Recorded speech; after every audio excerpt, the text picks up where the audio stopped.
You're a little old to be complaining about a movie about a robot bear, huh? Ugh, gosh.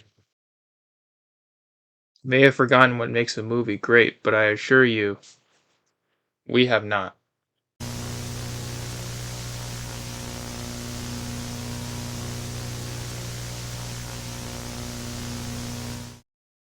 Hi guys.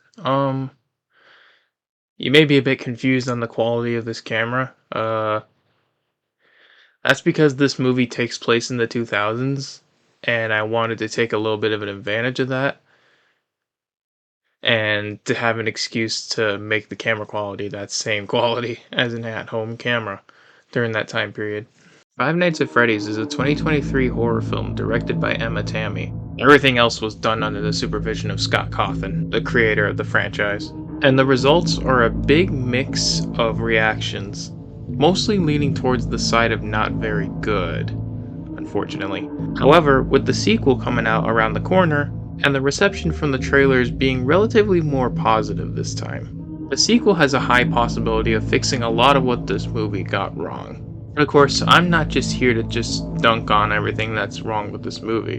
The whole internet essentially did that for me. I will definitely talk about what I believe they could have done better in certain aspects, and what I hope to see in the next movie.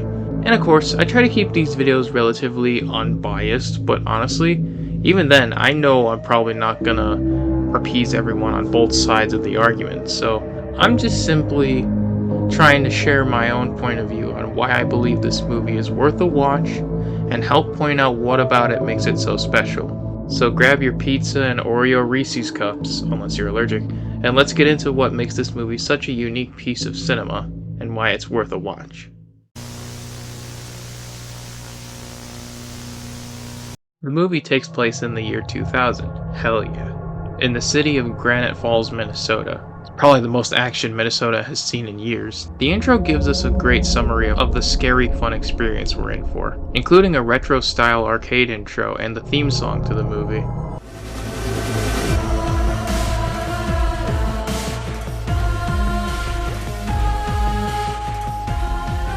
We follow our main protagonist, Mike Schmidt, who was a down-on-his-luck older brother to his sister Abby.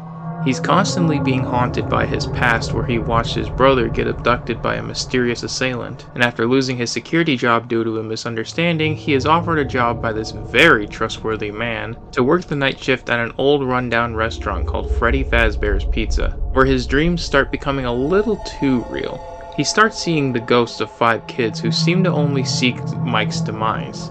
Already, there looks to be a lot going on, and you would not be a minority in thinking that, because the film is meant to be a so-so retelling of the game's overcomplicated lore. However, for those that are fans of the franchise may know that Scott did a Scott and rewrote what we knew and thought we knew about the franchise, all to mold the games into a somewhat more coherent movie plot. Did it work? We'll discuss that later. Already you can kinda tell Mike isn't exactly all that in the luck department, and his obsession with finding out who took his brother makes him blind to what matters to him in his life now. There is a great moment between Mike and another character named Vanessa, where it's revealed all Mike wishes for is to live a normal suburban style life, with a happy family, and he somehow believes if he keeps going back to the memory of his brother's kidnapping, he can find out who took him and everything would go back to normal. Except, it won't, and Vanessa tells him that rightfully and throws away his pills. Though he does get them back later. God dang it, Mike. Point is, Mike seems to be very desperate for some kind of closure when it comes to the loss of his younger brother, and his parents were out of the picture shortly after Abby was born.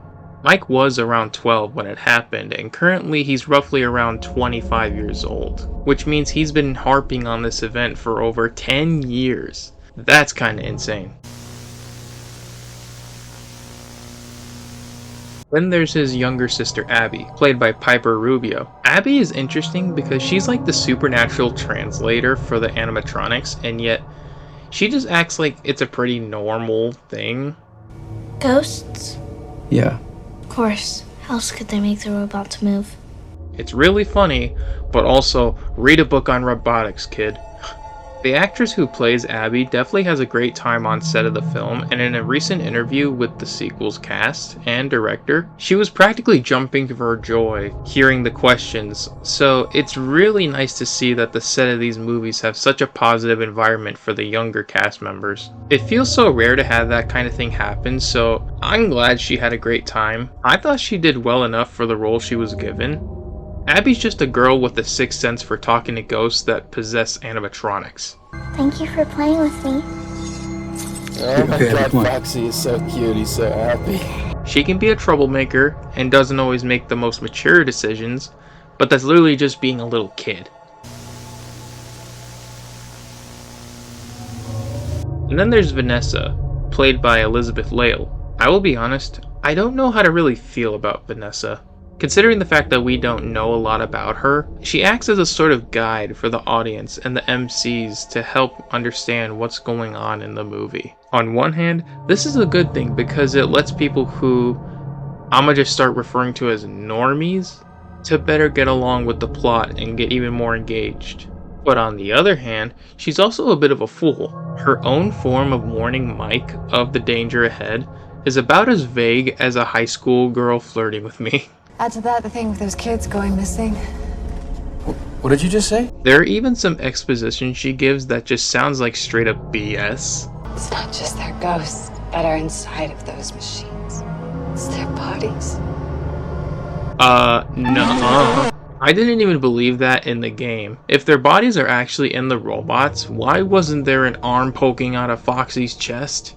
Maybe it's just Foxy that doesn't have it, but if that's true, how wasn't Mike or Abby not repulsed by the stench of 3 different dead bodies? Haunted robots, haunted robots. Ooh. Either way, the number one thing that's most interesting this time with Vanessa is mostly her relationship with the main villain, William, and her alleged dark origins, which are most definitely going to be explored in the sequel, so I'm open to changing my thoughts on her once the sequel comes out. But for now, she's just kind of an all over the place plot device.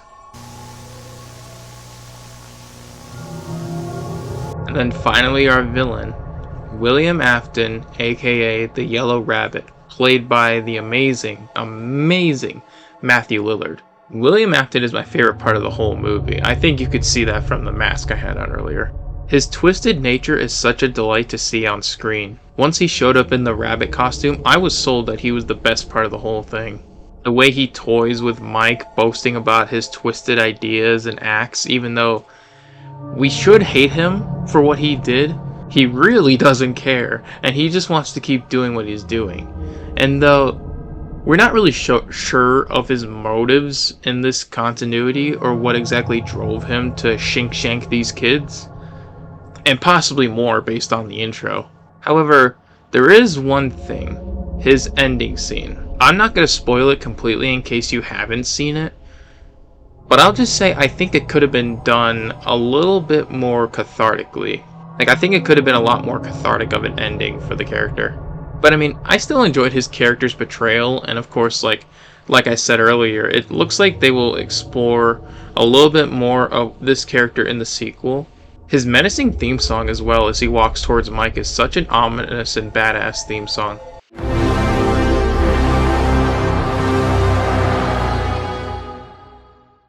This is going in the upper echelon of characters with menacing, awesome theme songs every time they appear.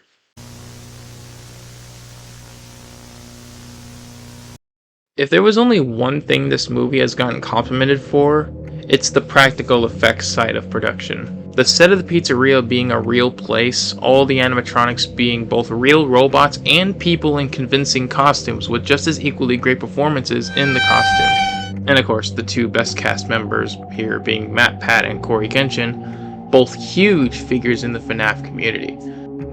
Wait, shit, I gotta change the background. The reason I said it's one of the only things this movie has gotten complimented for, that's all I really hear people talk about with enthusiasm. I get it, the story of FNaF is not for everybody. And I'm not gonna sit here and act like the story to this movie is at all, revolutionary. It's not.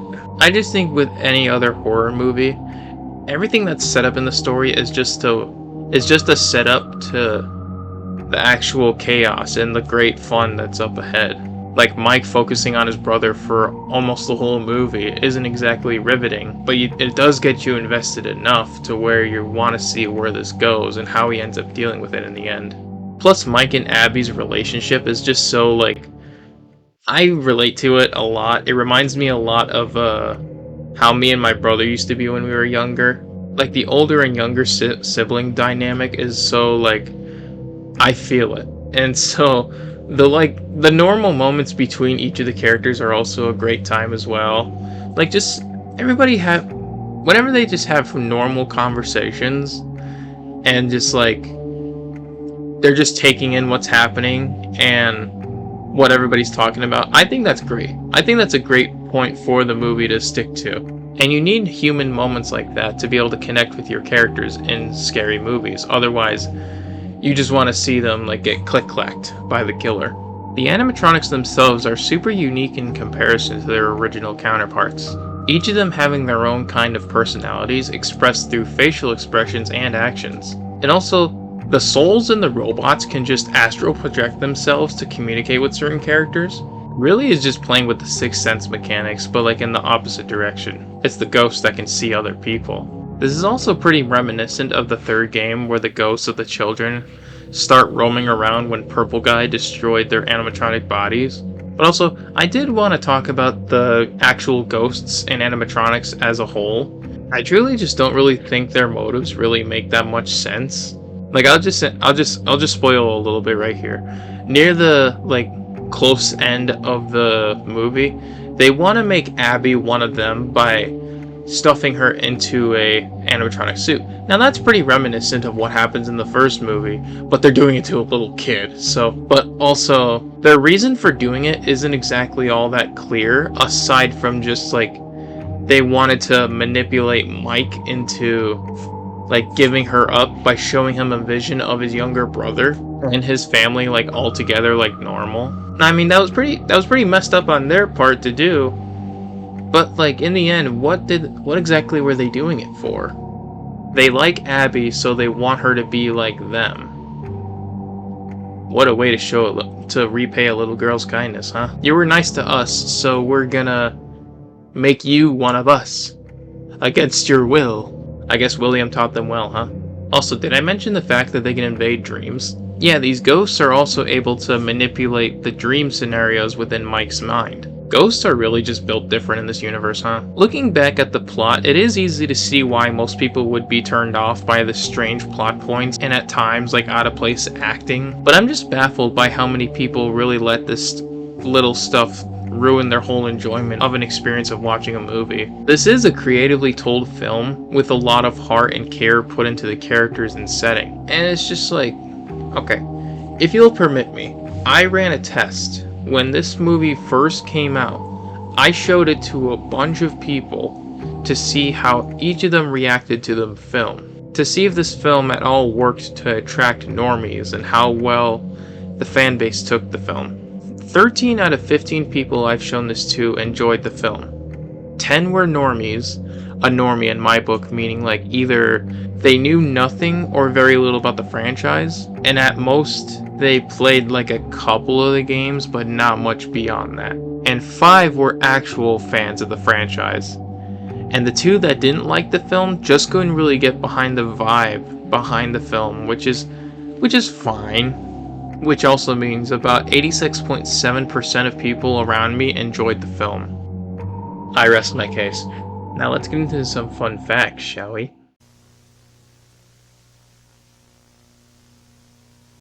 There are some little Easter eggs in the pizzeria, like one of the animatronic costumes being based on a real FNaF 1 rumor about a secret dog animatronic. And also in a teaser for the film, in a blink and you'll miss it moment, you'll see another infamous character from the FNaF franchise, the costume of Shadow Freddy. I didn't even know about it until one of the actors from the film just posted a picture with the actual costume. And I personally believe Shadow Freddy to be a really underrated character because, well, also Scott hasn't really done much to really expand on his character, so. And also, I'm pretty sure this plushie I have of him is actually like pretty rare. I think I have one of the more like rare versions of this like plush, so I mean, that gives it some worth. there's a novelized version of the film with some interesting changes and details added, and now I kind of want to get it for myself. But there is this Reddit post that gives a full breakdown of all the differences between the film and the book, so I still will probably get it for myself, maybe if I find it at like a local Walmart. Whether or not it makes a better adaptation is a topic for another day, but it's rather interesting to think that this script had not one but two different executions. It kind of reminds me of how movies back then had video games loosely based on the plots of the movies they were about. Kinda like some in a video I made a while back that you should definitely check out because it only has like 60 views and I feel like it deserves a little more, okay? I'm not biased at all. For both releases of the FNaF cinematic universe, usually movies would have some kind of like opening night or huge premiere red carpet event for the first showing of the film.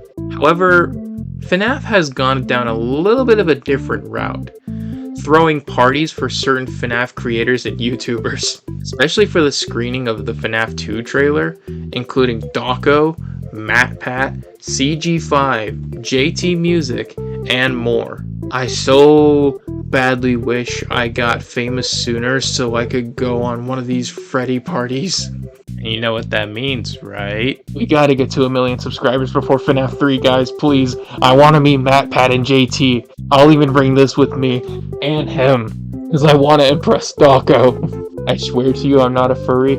I've just been around this franchise for a good portion of my life. So in conclusion, enjoy what you like, and if someone doesn't like it, oh well. But like I said, there are people who are non-fans of the games that enjoyed this film just fine. Not all of them, but more do than don't, and I call that a win. I also, just out of curiosity, asked my father what about the film he enjoyed, and his response was pretty simple. The action and scares, the good guys winning, Abby finding friends and seeing the good in people. Everything in the movie is something I've never seen before, and he believes that people are in for a treat when going into this movie. My dad never reads TV reviews. He doesn't indulge in other people's opinions like how I do. Like legit, I was watching those videos from Jacksepticeye and Meat Canyon, giving their take on the first film. Like, I understood Jack's opinion on it, but I just didn't really agree with it. And I feel like Meat Canyon's video was just straight rage bait. But also, full disclosure, I don't hate these guys. On the contrary, Jacksepticeye is one of my biggest inspirations growing up. And I enjoy Meat Canyon's animations and side content. So don't go harassing these guys just because they made fun of Chica. Point is, their takes both really bothered me after, and I shouldn't have let that happen. All that really matters is, did you enjoy it? Did it keep you invested enough? Good, now you can go see the sequel.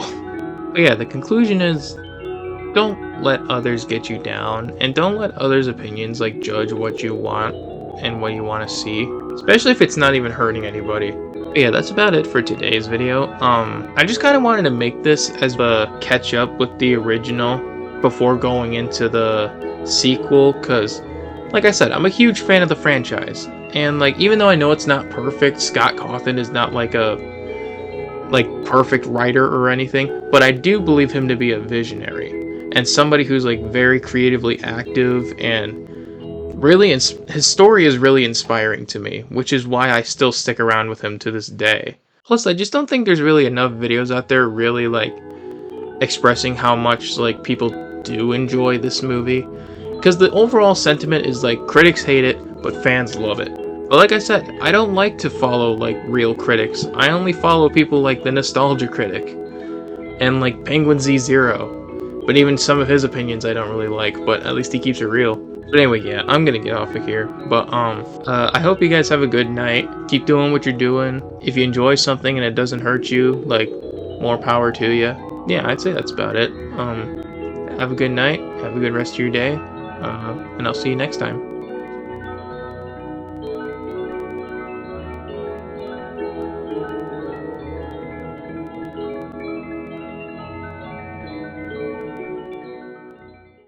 Wait, Megan Fox is playing Toy Chica? Oh my god! Don't I scare you in the least?